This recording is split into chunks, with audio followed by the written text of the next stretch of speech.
Hey there, welcome to day 1839 of What's She Up To Now. Sharon Horne-Ellstrom here, documenting the journey. Originally, I started in 2018, about a year after I'd come online to the online world, after leaving owning my own businesses, operating my own businesses in 27 different industries, plus simultaneously spending 25 plus years in corporate America. Well, I was building my own businesses on the side, and finally in 2004 I decided I would split off and I didn't need corporate America anymore. I actually got laid off from a great company, and it hadn't been my first layoff, so I was like, okay, I guess I'm done in corporate America. I've learned what I came to learn. Now I'm going to apply that to my own businesses, which is exactly what I did. And following my divorce, I decided I needed to do something different. Got divorced in 2015, 2016, took it to separate all of our assets and things, and decided I was old enough to retire, but I was like, nah, I don't really want to just retire. I want to do something else. So I'd always been curious about the internet, and I hopped on and started learning. And I thought I went about it smartly, but like so many other people, I got sucked down different rabbit holes because I didn't trust my instincts. I didn't listen to what felt right for me, and I followed a lot of different people, did a lot of different things, tried a ton of different stuff to see what did feel right. When I finally shut off all the noise and started following what was right for me, it led me down the path that I'm on now.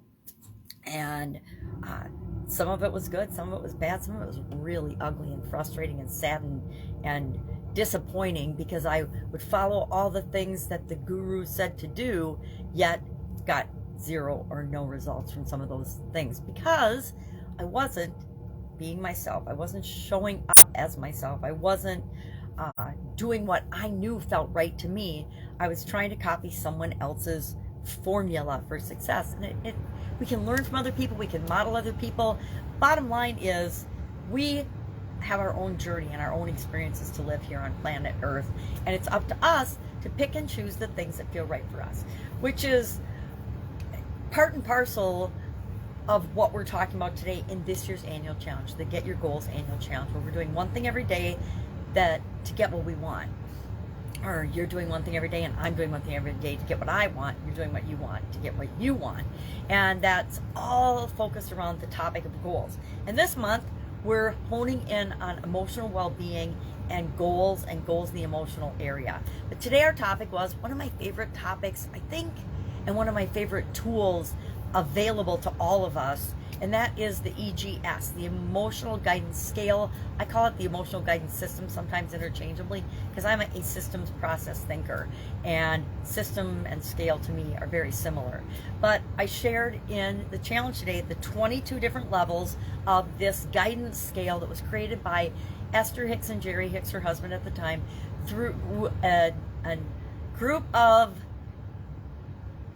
I don't know what kind of beings, whatever you want to call them, but I say souls or beings that she communicates with and channels, called Abraham. And so between Abraham and Esther Hicks, they've shared this emotional guidance scale. And tomorrow we're going to talk about how you use this tool, this scale. But today we're just going to go out and find a graphic of the scale that speaks to you, speaks to the people in the challenge. And I picked a really plain one that I'm going to share in the comments below the challenge. I actually keep all of that information in a free Facebook group for anybody that wants to join. Of course, you got to answer 3 questions and say you're not going to spam the group before we'll let you in. But once you're in, you have access to all of last year's challenge, all of the previous Get Up and Go challenges. I've got 2 years worth of 30 plus day challenges in there, plus some no nonsense Novembers and other tools and things that I've shared over the years. And this year's challenge, and actually just this month, I'm doing something a little different. I'm doing the video, sharing that in Guide 16, and that did the daily action item. And then I just added this month on February 1st, Guide 17, where I'm just writing a few paragraphs or sharing a few paragraphs about the topic of the day, just because some of us learn visually and through videos, others learn better through reading and studying, and that way you don't have to go out and Google and do all kinds of research yourself. It's just a quick summary of the topic that we're talking about for the challenge. Again, trust your gut, trust your instincts was today's idiom for Supersize Your Business, and shared some examples of how that's played out in my life and why I now don't just go the intellectual, study to death, subjective, not subjective, objective, and I said subjective in my video by mistake, objective way of making decisions and choices. Number one, it takes way longer. Number two, I personally, through my personal experience, have learned that every time, just about, and if I probably were to analyze every decision and situation I make, every time I ignore my instincts, ignore my gut, I don't make the perfect choice for me, right? Might make a good choice in other people's opinion, but it wasn't the perfect choice for me, or the best choice for me. And it's made my life a little harder in certain areas than it's had to be. All right, if I can help you anyway, ask. Otherwise, Sunday planning day here for me. That's what I'll be doing today. So have an awesome day, and I'll, of course, be with you tomorrow.